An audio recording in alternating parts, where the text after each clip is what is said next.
तो दोस्तों हमारे प्यारे मसीह भाई बहनों, आप सभी को मेरी तरफ से फिर से एक बार जय मसीह की। दोस्तों मैं फिर से आप लोगों के बीच में एक बहुत ही प्यारी गवाही लेकर आ चुका हूं। दोस्तों सच में दोस्तों यह गवाही बहुत ही प्यारी होने वाली है। इस गवाही से मेरा विश्वास है कि आज जितनों का विश्वास प्रभु यीशु मसीह में कमजोर हो रहा है, उन सभी का विश्वास इस गवाही को सुनने के बाद मजबूत होने जा रहा है। क्योंकि दोस्तों यह गवाही परमेश्वर की ओर से और मेरा विश्वास है कि इस गवाही को जो भी सुनेगा आज सच में प्रभु यीशु मसीह की ओर से उसको बहुत ही आशीष मिलेगा और उसका विश्वास पहले से कई गुना अधिक मजबूत हो जाएगा। प्रभु यीशु मसीह पर उसका विश्वास बढ़ जाएगा। तो दोस्तों मैं आप सभी से रिक्वेस्ट करता हूं कि इस गवाही को आप लोग मिस न करें। खासकर हमारे जो प्यारे मसीह भाई बहन, जो आप लोग प्रभु यीशु मसीह पर विश्वास करने वाले लोग हैं, आप लोग तो इस गवाही को मिस करके ना जाएं, क्योंकि दोस्तों यह गवाही हमारे जीवन को बदलने जा रही है। तो चलिए देर न करते सब लोग मिलकर पहले इस गवाही को सुनते हैं कि आखिर इनके जीवन में क्या कुछ हुआ, किस कारण इन्होंने अपना सब कुछ छोड़कर आज प्रभु यीशु मसीह के पीछे चलने लगे, किस तरह अपना जीवन को प्रभु यीशु मसीह के हाथों में सौंप दिए। तो चलिए देर न करते सब लोग मिलकर इस गवाही को सुनते हैं।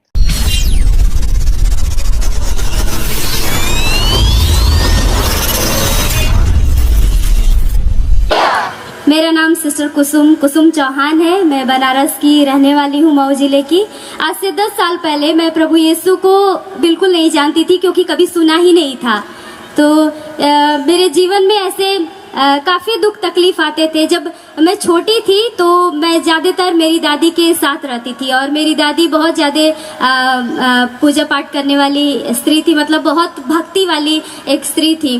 तो दादी के साथ रहते समय दादी जब पूजा में बैठती थी तो मैं भी बैठती थी पूजा के लिए। तो मुझे बोलती थी कि भगवान है और उसी ने हमको बनाया है और वो हमको प्यार करता है। तो दादी के ये शब्द मुझे तब बार बार मेरे दिल में आते थे जब मेरे जीवन में कठिनाइयां आती थी। बचपन में मेरे पापा विदेश रहते थे, सऊदी अरबिया। तो मेरे पापा की अच्छी तनख्वाह थी, लेकिन मेरे पापा जो भी कमाते थे वो सब कुछ मेरे बड़े पापा के हाथ में जाता था, क्योंकि बड़े पापा ही मेरे घर के मुखिया थे। तो मेरे बड़े पापा हम लोगों को उतना ध्यान नहीं देते थे, मतलब अपने बच्चों को वो इंग्लिश मीडियम स्कूल में पढ़ाते थे। हम लोग को हिंदी मीडियम में हमारा एडमिशन दिया था, लेकिन उसकी भी फीस, यूनिफॉर्म और हमारे पास चप्पल नहीं होते थे।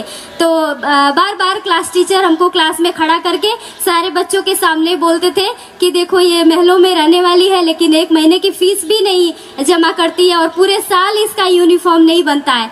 तो सारे बच्चों के सामने ऐसे बोल के क्लास टीचर हमको क्लास से बाहर निकाल देते थे, घर भेज देते थे। तो ऐसे बार बार होता था, तो मैं बहुत दुखी हो जाती थी।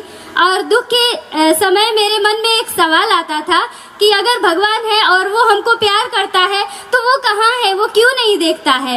इस तरह से जब जितना बड़ी होती गई उतना ही मेरे जीवन में तकलीफें बढ़ती गई और चीजों का अभाव रहा। तो इस तरह से जब मैं करीब 15-16 साल की हो गई, उस समय मेरी दीदी की शादी हुई।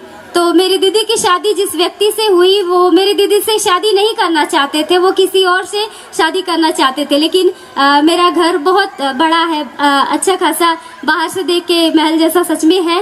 और तो दहेज की इच्छा से उनके घर वाले मेरे जीजा को दबाव से शादी किए। लेकिन उन्होंने पहले ही दिन मेरी दीदी से बोला कि आप एक अच्छी घर की बेटी है, आप एक अच्छी लड़की है, लेकिन मैं आपका साथ नहीं दे पाऊंगा। अपने माँ बाप के जबरदस्ती से ही मैंने आपसे शादी किया है, लेकिन आप किसी अच्छे लड़के से शादी कर लीजिए, मैं आपका साथ नहीं दे पाऊंगा।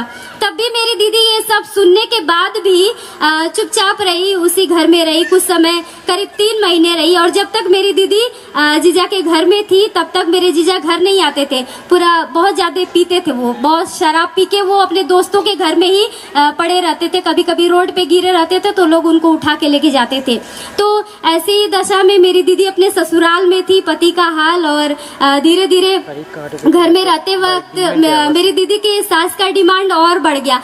मेरे पापा वैसे तो शादी में ट्रक भर के दहेज दिए थे, लेकिन दीदी की सास की इच्छा थी और भी लाए। तो बार बार मेरी दीदी को ताना देती थी कि पता नहीं भिखारी के घर से आ गई है, कुछ भी नहीं लेके आई, कूलर लाना था, फ्रिज लाना था। तो इस तरह से बोल के मेरी दीदी को इतना तुच्छ और घृणा करती थी कि वो किचन में उनको घुसने नहीं देती थी। जो भी खाना पीना वो खुद बनाती थी। खाना पीना खाने के बाद जो कुछ भी अंदर बर्तन में जला, अंदर का जो भी पड़ा मिलता था, उसे मैं थोड़ा सा पानी और नमक मिला के मेरी दीदी को दे देती थी। तो इस तरह से 3 महीने तक वो थोड़ा थोड़ा भोजन करके मेरी दीदी बीमार पड़ गई। उनका स्वास्थ्य बहुत कमजोर हो गया। खाना के अभाव में उनके शरीर का खून बहुत कम हो गया। तो मेरी दीदी बीमार होने के बाद उनका शरीर पूरा फूल गया और पीला पड़ गया उनका पूरा चेहरा। तो उनके घर वाले देखे और उनको ऐसा लगा कि ये मर जाएगी, बचेगी नहीं। तो उन्होंने एक दिन मेरे पापा को कॉल किया और बोला कि मैं और आरती, मेरी दीदी का नाम आरती है, तो बोले कि मैं पापा हम आपसे मिलने आ रहे हैं। तो मेरे पापा खुशी खुशी स्टेशन गए और जब स्टेशन पे गए तो मेरी दीदी केवल वहाँ थी। मेरे जीजा मेरी दीदी को रेलवे स्टेशन पे छोड़कर बीमार हालत में वो चले गए थे। तो मेरे पापा किसी तरह उनको उठा के लाए। और जब मेरी दीदी की शादी होने वाली थी उससे पहले मेरे पापा विदेश से इंडिया आ गए थे, घर पे आ गए थे और उन्होंने निर्णय लिया था कि सारा जिंदगी मैं अपने बच्चों से, अपने परिवार से दूर रहा, अभी इंडिया में ही कोई जॉब करूंगा और परिवार के साथ रहूंगा। तो घर में रहते समय उनको कुछ पैसे की जरूरत पड़ी और वो बड़े पापा से बोले भैया मुझे कुछ पैसे दे दीजिए, मुझे कुछ काम करने के लिए जाना है।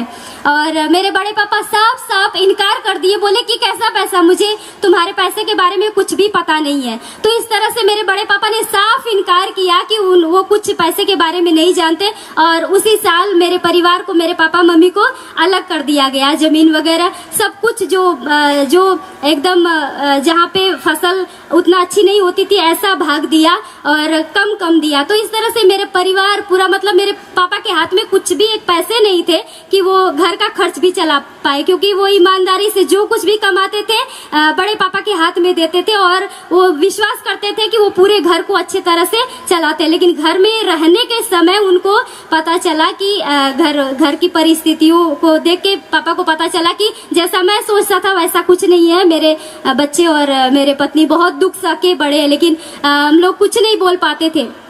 तो इस तरह से जब मेरी दीदी बीमार हालत में घर में आई तो ट्रीटमेंट के लिए, उनको इलाज के लिए हॉस्पिटल ले जाने के लिए पापा के पास कुछ भी नहीं था। और पापा उस समय इतने टूट गए थे, इतने निराश थे कि वो कुछ नहीं करते थे। वे केवल घर में रहते थे और खाना पीना खा के गाँव में चले जाते थे। बस टाइम पास के लिए वो क्या करते थे, चाचा लोग के पास जाके ताश खेलते थे। तो मेरी दीदी घर में ऐसे 2-3 दिन बीमारी के हालत में थी। वो उसकी सांसें वो बहुत मुश्किल से लेती थी, जैसे लगता था वो खत्म हो जाएगी।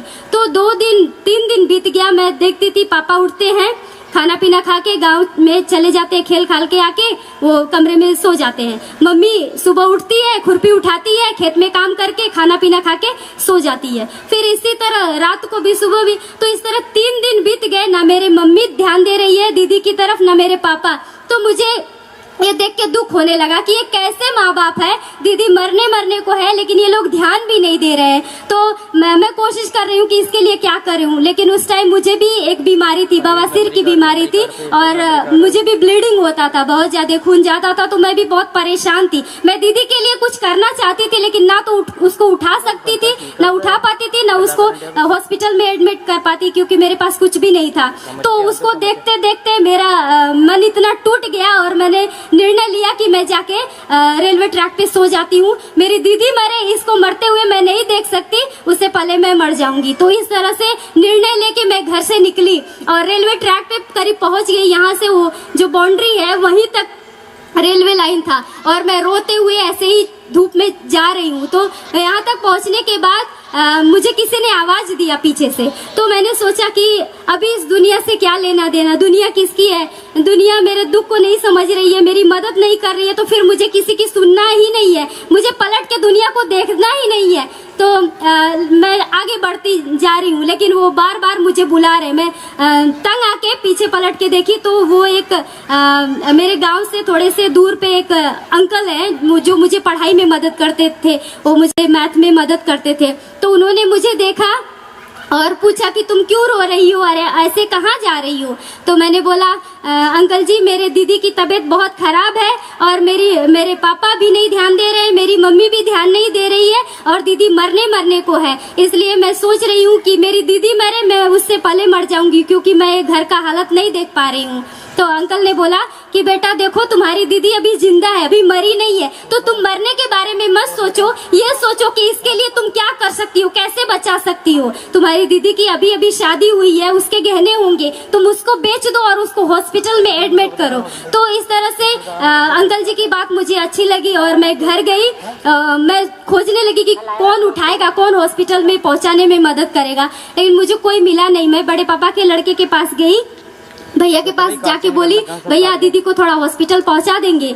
तो उन्होंने बोला कि तेरे पापा तेरे घर में हैं, तेरे भाई लोग हैं, तेरी माँ है, वो लोग तुमको नहीं ध्यान दे रहे हैं, तो मैं हॉस्पिटल में लेके जाऊंगा तो मेरे पापा मुझको पिटाई करेंगे, मैं नहीं जाऊंगा। तो मैं उनके पैर पकड़ के रोने लगी, भैया दीदी मर जाएगी, प्लीज लेके चलिए।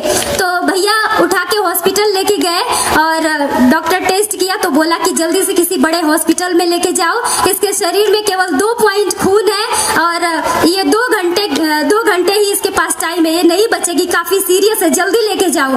तो भैया तो हॉस्पिटल छोड़ के चले गए। अभी मैं उसको उठाने की कोशिश कर रही हूँ, मुझको समझ में नहीं आ रहा है कि मैं इसको लेके जाऊं तो कहाँ लेके जाऊं, ना तो हॉस्पिटल देखी हूँ ना तो इसको उठा पा रही हूँ। तो मैं ऐसे ही मेरे मन में एक ख्याल आया कि मेरे मामा को फोन करती हूँ। तो मेरे मामा को कॉल किया तो मामा से बोला मामा दीदी बहुत सीरियस है, जल्दी से आ जाइए दीदी को हॉस्पिटल में, डॉक्टर बोला केवल 2 घंटे टाइम है, इनके शरीर में खून नहीं है, खून देना है। तो मेरे मामा वो सब सुनने से पहले ही बोल रहे तेरा बाप तेरे घर में है, तेरी माँ घर में है, तेरे भाई बहन है, जब वो लोग तुम लोगों को ध्यान नहीं दे रहे तो क्या मैं पैसे का पेड़ लगाया हूँ जो तुम लोगों के ऊपर पैसा खर्च करूँ, ऐसे बोल के मेरे मामा फोन काट दिए।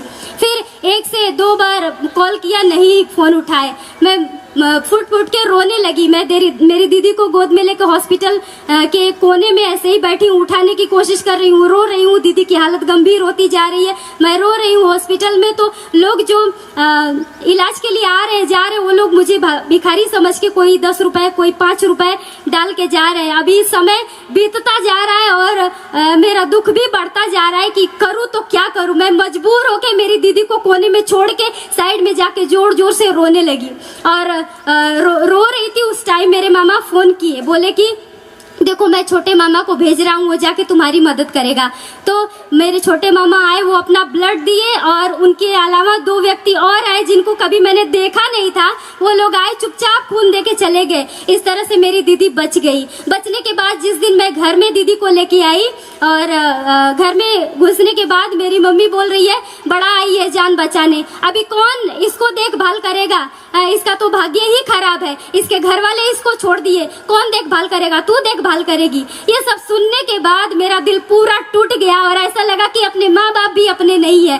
तो मैं सोचने लगी कोई जिए या ना जिए मैं मेरी दीदी के लिए जीऊंगी और जो भी वो घर में नहीं भी रहने देंगे तो भी मैं किराए के घर में रहूंगी और दिन रात मेहनत करके मेरी दीदी को मदद करूंगी। तो इस तरह से मैंने एक प्राइवेट स्कूल में पढ़ाना शुरू किया। कुछ पैसे इकट्ठा करके मेरी दीदी का कॉलेज में एडमिशन दिया, लेकिन कोई फायदा नहीं हुआ। मेरी दीदी को घर से और गांव वालों से इतने ताने मिलते थे, ये गलत नहीं होती तो इसका पति इसको छोड़ा नहीं होता, इसके घर वाले इसको निकालने नहीं होते। तो इस तरह से बोलते थे, घर से भी बाहर से भी जो आते थे वही पूछते थे तेरे पति का क्या हुआ, वो लोग तुमको क्यों छोड़ दिए। ये सब दिन रात सुन सुन के ताने मेरी दीदी पूरा डिप्रेशन में जाके पागल हो गई। पागल होने के बाद वो क्या करती थी कि कुछ भी किसी का भी दवाई मिलता था उठा के खा लेती थी और अपने नाखून से ही पूरा अपने शरीर को खून कर देती थी और ऐसे ही धूप में बैठ के थूक के चाटती थी, रोती थी, कपड़े उतार के फेंक देती थी, आधी रात को चिल्लाती थी। इस तरह से मेरी दीदी पूरा पागल हो गई और उस समय मैंने सोचा कि जो भी हो, अगर मेरी दीदी ठीक भी हो जाएगी तो भी मैं उस घर में दीदी को नहीं जाने दूंगी। और ऐसे सोच के क्योंकि उसके घर वाले बोले थे अगर घर में गलती से आ गई, ससुराल में गलती से आ गई तो तुमको पेट्रोल डाल के हम तुमको मार डालेंगे या जहर दे देंगे, मैं नहीं आना। तो मैंने ऐसे ही पापा मम्मी को बोला। तुरंत तो मेरे मम्मी पापा मदद नहीं किए, लेकिन कुछ दिन के बाद उन्होंने बोला कि हाँ मारती के तलाक के बारे में सोचेंगे। तो मम्मी और पापा मैं वकील के पास ऐसे गए तो वकील बोला कि गांव से कम 3 गवाह चाहिए। तो 2 गवाह हमको मिल गए। तीसरे गवाह के पास गए तो उन्होंने बोला कि तुम्हारी दीदी केवल 19 साल की है, ना बच्चे हैं, केवल शादी हुआ है, अगर तलाक भी होता है तो कहीं ना कहीं शादी करना पड़ेगा और इतना कर्ज वगैरह लेके तुम्हारे पापा ने उसकी शादी की है, दोबारा फिर से दहेज और ये सब शादी का खर्च कहाँ से आएगा, तुम लोग तलाक के बारे में क्यों सोचते हो। मैं एक फादर जी को जानता हूँ, वो प्रार्थना करते हैं, उनकी प्रार्थना से लोगों की समस्याएं हल हो जाती है। तो उन्होंने मुझे ऐसे बोला तो मुझे वो सुन के ही बहुत गुस्सा आया, क्योंकि मैं बहुत पूजा करती थी, भगवान पे आस्था रखती थी और उसकी सहायता के लिए मैं दिन रात आशा करती थी। कई कई दिन मंदिरों में बैठती थी, कई कई रात को, आधी रात को उठ के अपने दुख तकलीफों में जाके छत पे मैं आसमान की ओर देख के बोलती थी, ईश्वर अगर तू है तो तू कहाँ है, तू क्यों नहीं देखता। मैं बहुत ऐसे ढूंढती थी, ईश्वर को ढूंढती थी। तो उनकी बात सुन के मुझे गुस्सा आया, क्योंकि मैं नाराज थी, मुझे लगता था कि भगवान है ही नहीं, ईश्वर है ही नहीं। तो मैं बोली कि मुझे और ये बाबा बाबा के चक्कर में नहीं फंसना है, ये सब फालतू की बात है, अभी भगवान भी किस अपना नहीं है। तो उन्होंने मुझे कुछ गवाही दी। उन्होंने बताया मेरे गांव की एक आंटी थी, वो उनके पति से उनका कुछ लड़ाई हो गया, पति पत्नी आपस में झगड़ा करके नाराज होके उनके पति घर छोड़ के चले गए थे। 3, 4, 5 साल ऐसे हो गया था। तो गांव के लोग बोलते थे अगर वो जिंदा होता तो कॉल करता या चिट्ठी लिखता, लगता है वो जिंदा नहीं है, मर गया है। लेकिन वो आंटी को किसी ने प्रभु यीशु फादर जी के बारे में बताया और वो वहां जाके फादर जी से अपना प्रार्थना निवेदन दिया और फादर जी के मार्गदर्शन के अनुसार वो उपवास प्रार्थना में भाग लेने लगी। 1 हफ्ते के अंदर उनके पति ने कॉल किया और महीने से पहले ही वो घर में वापस आ गए। ऐसे 2-3 गवाहियां अंकल ने बताई, तो मुझे लगा कि चल के देखना चाहिए। तो पहले दिन जब मैं चर्च में गई तो उस समय मिस्सा बलिदान चढ़ाया जा रहा था।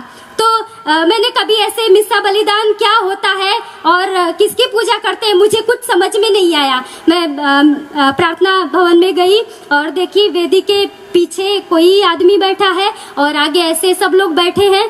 तो और दीवार पे प्रभु यीशु का पिक्चर भी लगाया है। तो मुझे वहां जाके मैं पूरा कंफ्यूज हो गई कि किसकी पूजा हो रही है। ये फोटो जो लगा है उसकी पूजा हो रही है या ये बाबा जो बैठा है इसकी पूजा हो रही है, किसकी पूजा हो रही है मुझे कुछ भी समझ में नहीं आया। लोग हालेलुया बोलते तो मैं भी हालेलुया बोलती थी, सिर झुकाते तो सिर झुकाती थी, मुझे कुछ समझ में नहीं आया। लेकिन तब भी मिस्सा बलिदान में भाग लेने के समय मुझे एक अलग से शांति का अनुभव हुआ। पहली बार मुझे अलग एक दिल में सुकून अनुभव हुआ। प्रार्थना के बाद वो सबसे मिल रहे हैं तो मैं भी साइड में खड़ी हूँ। तो एक भैया बोल रहे हैं कि जाओ जाओ फादर जी अभी चले जाएंगे स्वामी जी। वहाँ पे स्वामी जी बनारस में फादर लोग को स्वामी जी बोलते हैं। तो बोले जल्दी मिलो नहीं तो स्वामी जी चले जाएंगे, कमरे में चले जाएंगे। तो वो फादर जी जिसको स्वामी जी बोल रहे थे उनके लंबे लंबे बाल हैं, वो पतले से हैं, लंबे से हैं।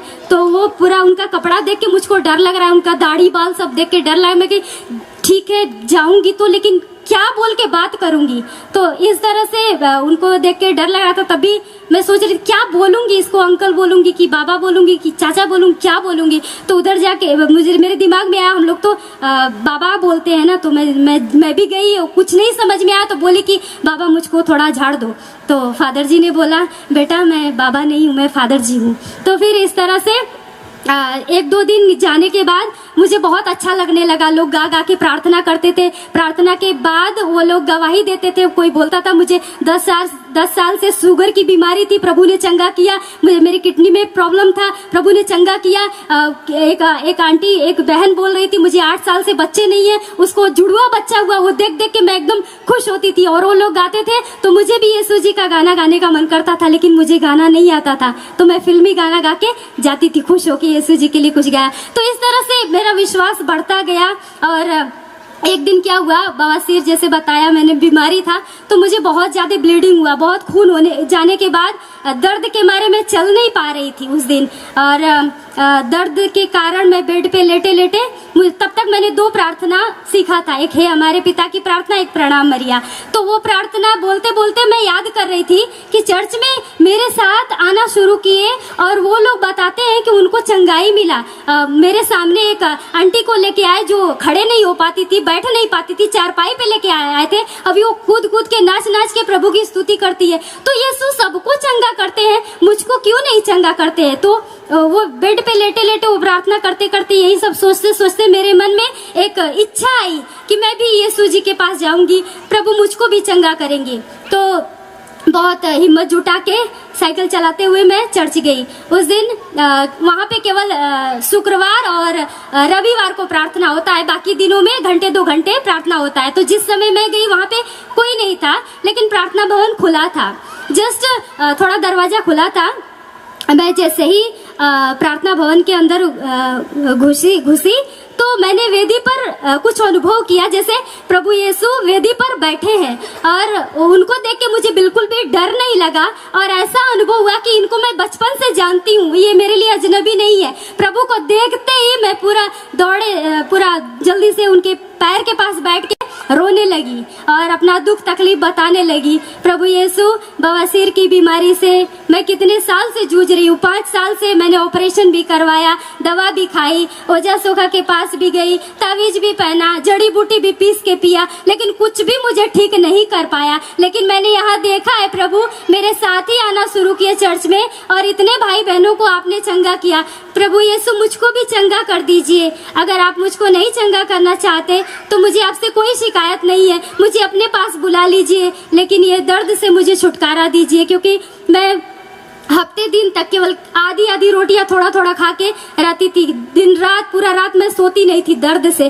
तो ये सब बोल के मैं फूट के रो रही हूँ, लेकिन प्रभु मुझको कोई उत्तर नहीं दे रहे, केवल देख के मुस्कुरा रहे, मेरे सिर पे हाथ फेर रहे हैं। तो मैं और ज्यादा, वो पहली बार प्रभु का प्यार, प्रभु का स्पर्श जब मिल रहा है तो मैं और ज्यादा फूट के रोने लगी। मैं पूरा मेरा क्या बोलते हैं जो धैर्य था खत्म हो गया, पूरा रो रही हूँ जोर से। तो मेरे रोने की आवाज सुन के फादर जो अपने कमरे में थे दौड़ के आए और पूछा कि क्यों रो रही हो, तुमको क्या हुआ? तो मैंने बोला फादर जी मुझे बवासीर की बीमारी है और बहुत दर्द हो रहा है।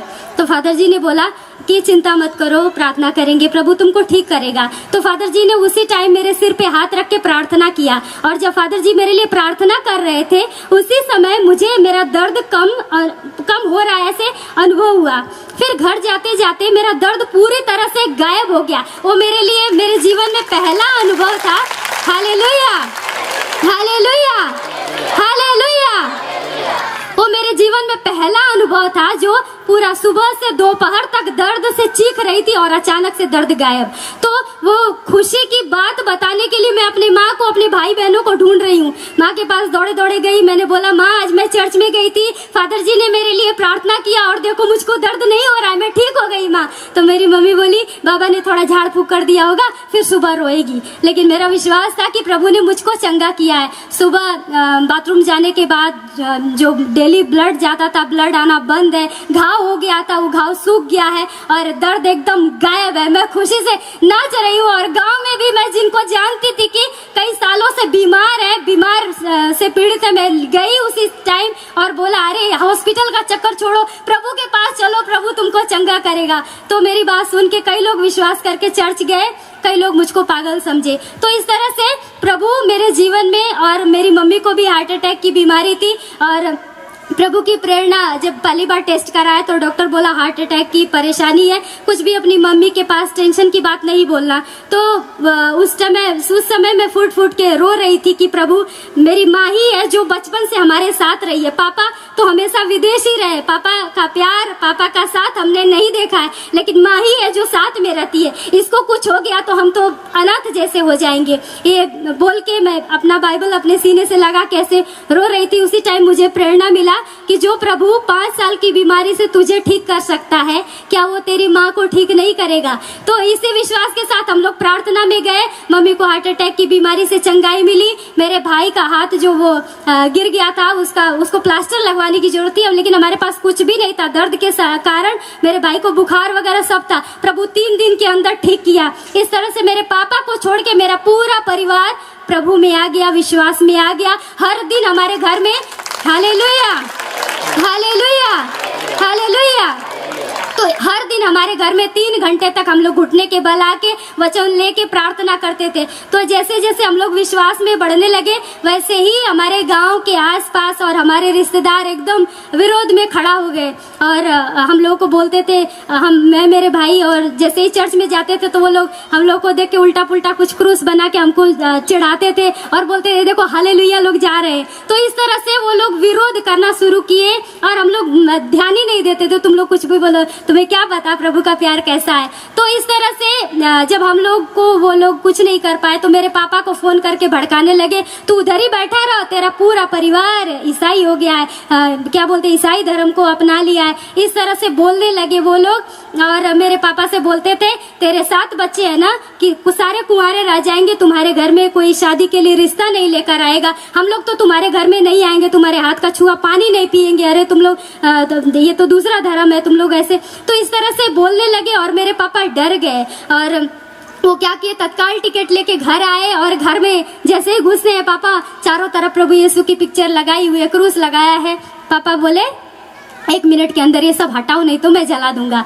तो इस तरह से मेरे पापा मेरे भाई बहनों को बोलते थे कि नहीं बेटा देखो तुम लोग मत जाओ, ये हमारे लिए ठीक नहीं है। तो कुछ दिन तक मेरे भाई बहन दृढ़ रहे, लेकिन पापा थोड़ा सा देने लगे पिटाई, दोनों साइड मिलने लगा। तो धीरे धीरे मेरे भाई बहन छोड़ दिए, फिर धीरे धीरे मम्मी भी छोड़ दी। तो मैं थोड़ा जाती रही, लेकिन पापा मुझे समझाने लगे कि देखो बेटा ये हमारा नहीं है, ठीक है तुम जाती थी लेकिन अभी नहीं जाना। तो मैं मन में सोचने लगी कि जब मैं बीमार होके कमरे में महीनों ऐसे दर्द से कराती थी तो कोई एक गिलास पानी मुझे पूछने नहीं आता था, दवा देने के लिए नहीं आता था, देखने तक नहीं आता था। लेकिन आज प्रभु यीशु ने मुझे चंगा किया, तो आज मुझसे बोला जा रहा है तू उसको छोड़ दे। तो मैंने मन में यही बोला, प्रभु यीशु मेरे पापा मुझको बोल रहे हैं कि चर्च नहीं जाना, मैं नहीं जाऊंगी, लेकिन मेरे लिए आप ही एकमात्र ईश्वर है, आपको मैं अपने दिल में प्यार करूंगी। भले ही मैं जिंदगी भर कभी चर्च नहीं जाऊं, लेकिन मैं आपको प्यार करूंगी, मेरे दिल में केवल आप ही रहेंगे यीशु। ऐसे जिस दिन निर्णय लिया उसी दिन मेरे पापा ने बोला कि जाके राशन कार्ड की फोटोकॉपी करा के लाओ। और मैं शाम को गई और फोटोकॉपी करा के जैसे ही आ रही थी, मतलब चर्च के रास्ते से ही हमको आना होता है, तो चर्च के रास्ते से गुजरने से पहले ही मेरा साइकिल का टायर पंचर हो गया चर्च के सामने ही। फिर अंधेरा हो रहा है, तो मैं सोच रही हूँ आसपास कोई दुकान भी नहीं है, क्या करूँ, साइकिल को लेके कहाँ जाऊँ और घर कैसे जाऊँ। तब तक मैंने एक आवाज सुना, मेरा नाम कोई लेके बुला रहा है। तो मैं सीधा चर्च की तरफ ऐसे पलट के देखी और मुझे फील हुआ कि अंदर से प्रभु मुझको बुला रहा है। मैंने साइकिल को रोड पे ही ऐसे फेंका और अंदर भागे भागे गई और वैसे ही देखा प्रभु यीशु। ऐसे ही मुझे अनुभव हुआ प्रभु यीशु वेदी पर बैठे हैं, मेरी तरफ देख रहे हैं। मैं जाके रोना शुरू किया और मुझे ये लगने लगा कि मैंने प्रभु को दुख दिया है। मैंने बोला कि जिंदगी भर चर्च नहीं आऊंगी। तो प्रभु से क्षमा मांगने लगी और जितना क्षमा मांग रही हूँ, जितना फील कर रही हूँ अपनी गलती को, उतना ज्यादा प्रभु का प्यार मुझको अनुभव हो रहा है। और प्रभु का प्यार मिलने के बाद मैंने बोला प्रभु रोज मार खाऊंगी लेकिन चर्च जरूर जाऊंगी। तो इस तरह से निर्णय लेके हालेलुया हालेलुया, तो ऐसे ही होने लगा। डेली चर्च जाने लगी और डेली सतावट मिलने लगा। तो ऐसे एक दिन घर में गई, उस दिन मेरा बाइबल, रोजरी, मेरा प्रार्थना की किताब, मेरे कमरे का ताला तोड़ के सब जला दिया गया है और मुझे भी मार पीट के कमरे में बंद कर दिए। तो 3 महीने तक मैं कमरे में बंद थी। और क्या हुआ कि जिस दिन मेरा बाइबल जलाया गया था, उस दिन मुझे रात भर नींद नहीं आ रही है। छोटी सी वेदी बनाया था, उस वेदी को पूरा रात देख रही हूँ, रो रही हूँ, बाइबल जला दिया गया है, बाइबल जला दिया गया है। करीब 1:30 बजे रात को मेरे मन में ये प्रेरणा मिला, मैं क्यों इंतजार कर रही हूँ, मैं दूसरा बाइबल लेके आऊंगी। तो कमरा सब बंद रहता था, लेकिन खिड़की से उतर के मेरे घर से करीब 4.5-5 किलोमीटर दूर चर्च है। मैं भागे भागे दौड़े दौड़े गई और फादर जी को बताया, फादर जी मेरा बाइबल जला दिया गया है, मुझे एक और बाइबल दे दीजिए। तो फादर जी ने मुझको एक और बाइबल दिया। और फिर ऐसे ही मैं क्या करती थी कि बाइबल को छुपा के, बगीचे में छुपा के पुराल के नीचे रखती थी और रात को जब सब लोग सो जाते थे, धीरे से कमरे से निकल के बाइबल लेके आके पढ़ती थी और फिर सुबह होने से पहले छिपा देती थी। क्योंकि मेरे पापा डेली मेरा बिस्तर चेक करते थे, मेरा कमरा चेक करते थे और बोलते थे कुछ भी मिल गया तो सारा जला दूंगा। तो इसी डर की वजह से रात को, लेकिन वचन जब रात को मैं पढ़ती थी तो वचन के द्वारा प्रभु मुझसे बात करते थे। ऐसा लगता था प्रभु मेरे पास आके बैठे हैं। और एक दिन वचन पढ़ रही हूँ, नबी यिर्मयाह का ग्रंथ अध्याय 3 पद संख्या 19 मेरे दिल को छुआ। उसमें कुछ ऐसे लिखा है, मैं कितना चाहता हूँ कि तुम्हारे जैसे तुम्हारे साथ अपने पुत्रों जैसा व्यवहार करूं और तुमको एक ऐसा सुखद देश प्रदान करूं जो सब देशों में सर्वश्रेष्ठ हो, और तुम मुझे पिता कहकर पुकारो और तुम मेरा परित्याग मत करो न करो।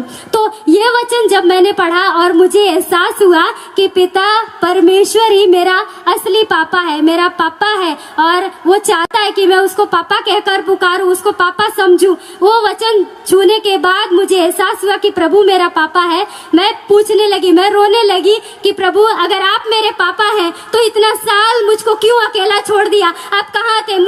मेरे पास क्यों नहीं आया? मुझे क्यों अकेला छोड़ दिया? ऐसे बोल के पूरा रात मैं रोने लगी, और एक खुशी भी थी कि प्रभु मेरा पापा है, प्रभु मेरा पापा है। तो प्रार्थना करते समय मैंने बोला प्रभु से, अगर आप मेरे पापा हैं तो मैं आपके साथ जीने के लिए तैयार हूँ, मैं आपके साथ जीना चाहती हूँ, मुझको कहीं लेके चलिए, कहीं भगा ले चलिए प्रभु, आप मेरे पापा है ना, मैं आपके साथ जी लूंगी। क्योंकि जब भी मैं प्रार्थना करती थी मेरे घर वाले आते थे, कोई भी जूता चप्पल उठा के मारते थे, मेरा बाल पकड़ के जमीन पे मेरा सिर पटक के मारते थे और गालियां देते, कई दिनों तो खाना पीना नहीं देते। तो इस तरह सतावट के कारण मैं बहुत दुखी थी और घर से निकलना चाहती थी। मेरे प्रभु आप मेरे पापा है, मैं आपके साथ जीऊंगी।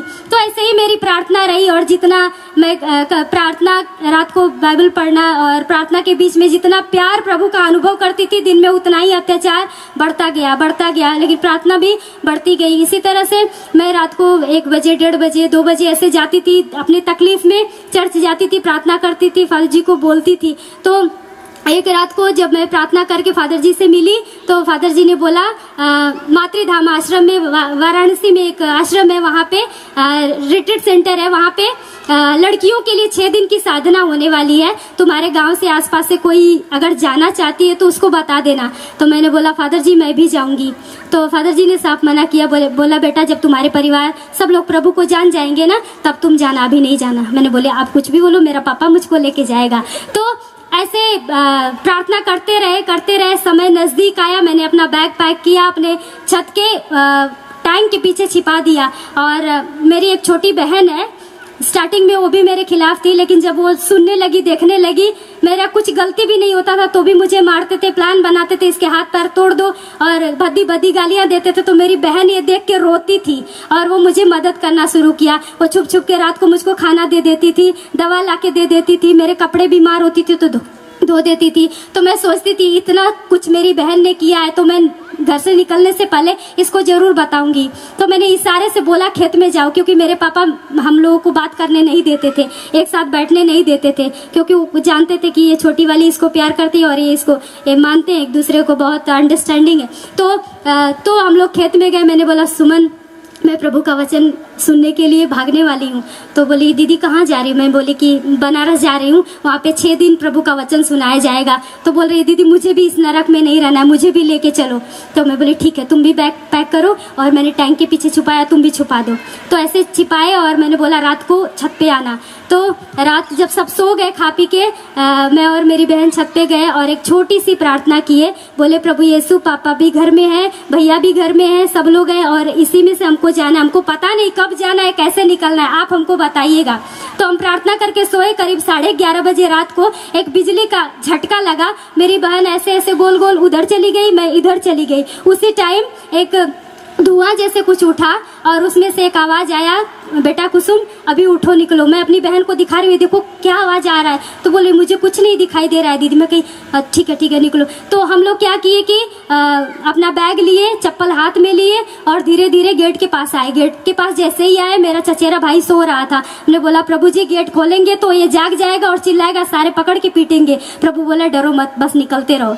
निकल के आगे थोड़ी देर गए, मेरी एक गाँव की आंटी फोन पे टहल के बात कर रही है रोड के सामने। मैं कही प्रभु ये चिल्लाएगी, बोलेगी 2 जवान लड़कियां बैग लेके रात को, आधी रात को ये लोग जा रहे हैं तो पूरा गांव मिल के मारेगा। तो प्रभु ने बोला डरो मत, बस निकलते रहो। आंटी के सामने से हम लोग निकल के आगे चले गए। आंटी ऐसे ही टहलती रही, उसको हम दिखे ही नहीं और इस तरह से हम लोग चर्च पहुंच गए। Hallelujah hallelujah hallelujah.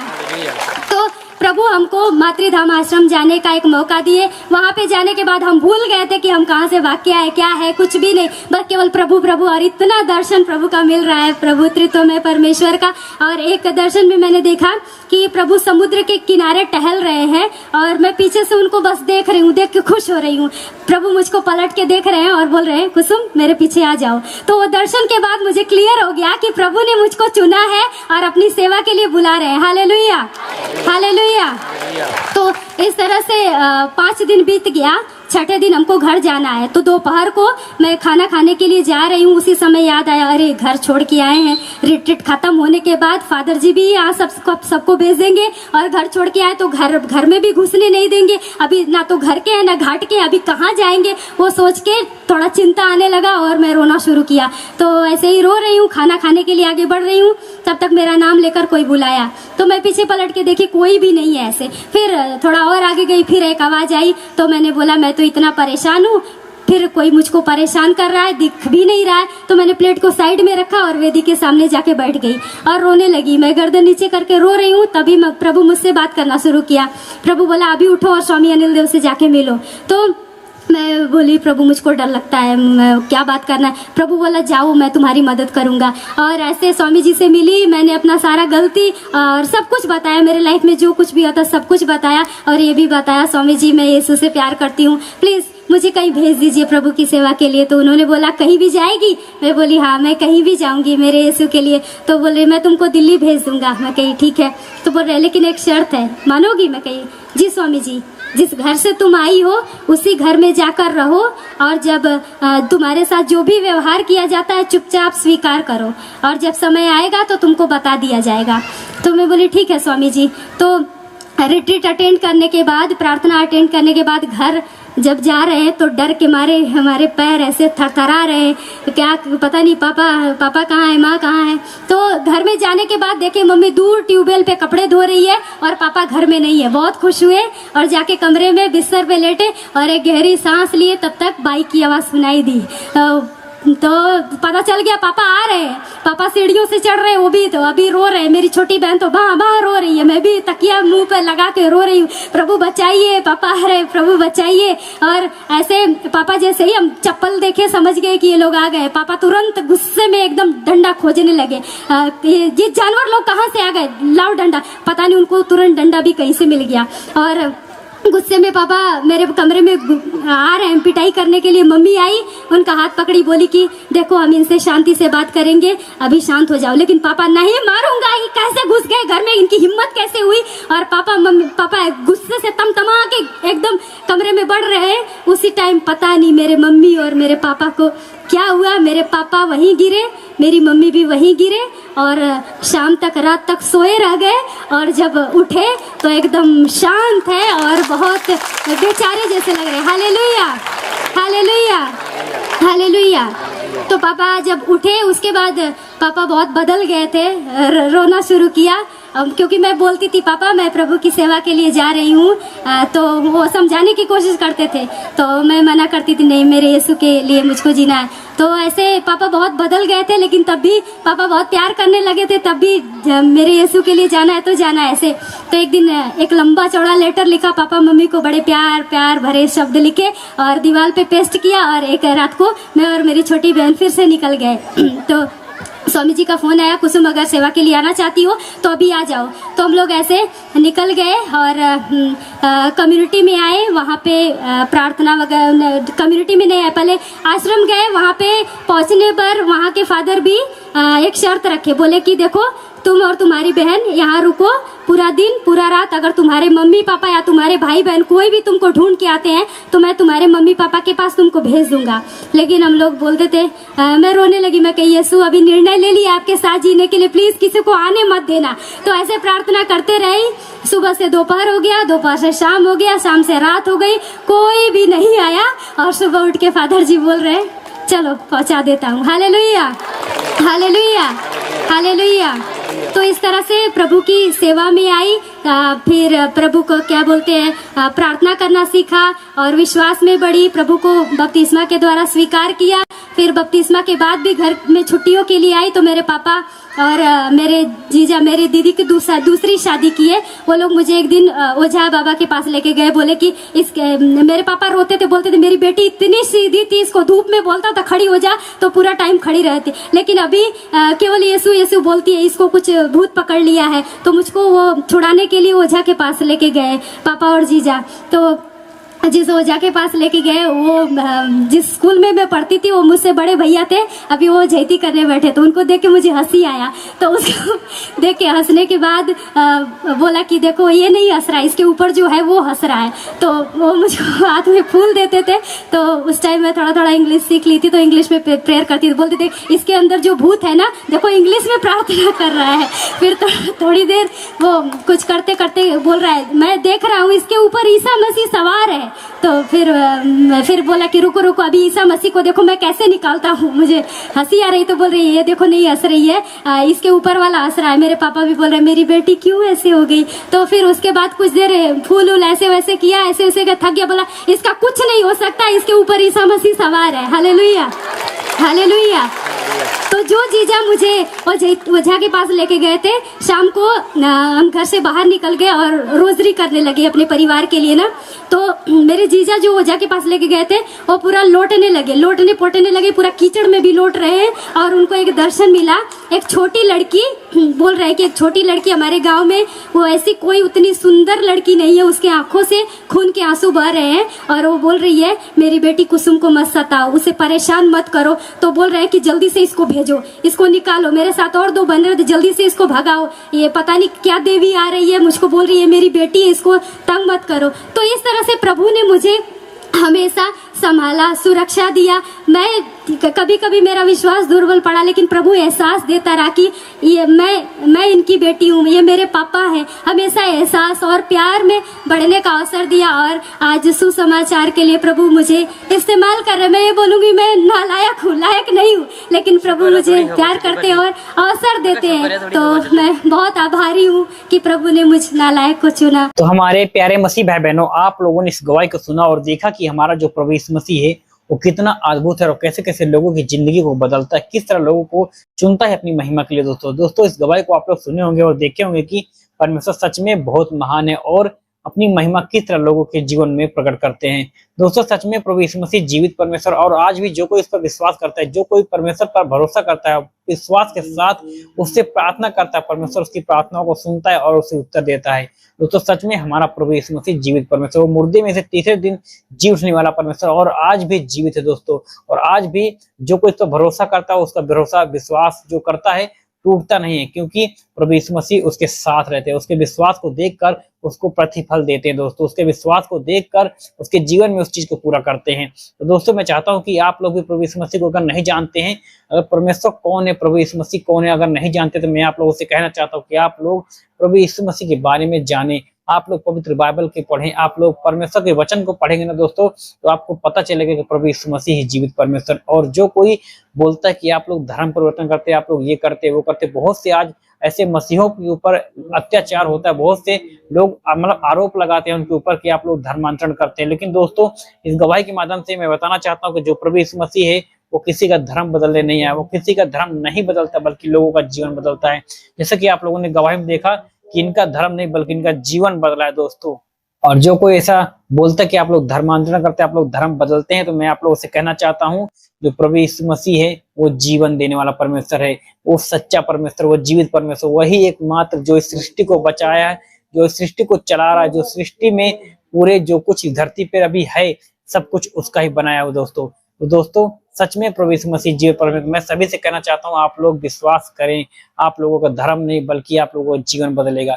जो लोग बोलते हैं धर्म परिवर्तन करते हैं, धर्म नहीं बल्कि लोगों का जीवन बदलता है। क्योंकि दोस्तों मैं भी एक हिंदू बैकग्राउंड से था, मैं भी परमेश्वर को नहीं जानता था, मैं भी यीशु मसीह कौन है क्या है कैसा कुछ नहीं जानता। लेकिन जब मैं प्रभु यीशु मसीह ने मेरे जीवन में एंट्री किया, जब मैं प्रभु यीशु मसीह के बारे में जाना, सच में है ही परमेश्वर, क्योंकि वो जीवित परमेश्वर। और जो कोई परमेश्वर की इच्छा रखता है जानने की, अगर वो सच में अगर उसको ट्राई करेगा तो उसे कभी छोड़ नहीं पाएगा, क्योंकि प्रभु यीशु मसीह उसको चुन लेगी अपनी महिमा के लिए। तो दोस्तों आप लोग इस गवाही को सुनिए और देखें कि इस गवाही में किस तरह इनके बहन के जीवन में अद्भुत काम परमेश्वर ने किए। अगर सच में इस गवाही से अगर आपको आशीष मिले तो आप लोग कमेंट करके जरूर बताना। और हाँ, हो सके तो इस गवाही को अपने मसीह भाई बहनों तक, अपने विश्वासियों तक, जो कोई प्रभु यीशु मसीह विश्वास करता है और जो कोई प्रभु यीशु मसीह को नहीं जानता है, उस तक इस गवाही को आप लोग शेयर करें अपने व्हाट्सएप में, मसीह ग्रुप में, जहाँ कहीं प्रभु के लोग हैं वहां तक इस गवाही को आप लोग जरूर पहुंचाएं, ताकि दोस्तों यह गवाही भारत के कोने कोने तक पहुंचे और इस गवाही को जो कोई नहीं सुने वो भी इस गवाही को सुनने के बाद उस महान प्रभु यीशु मसीह की महिमा करें, तारीफ करें।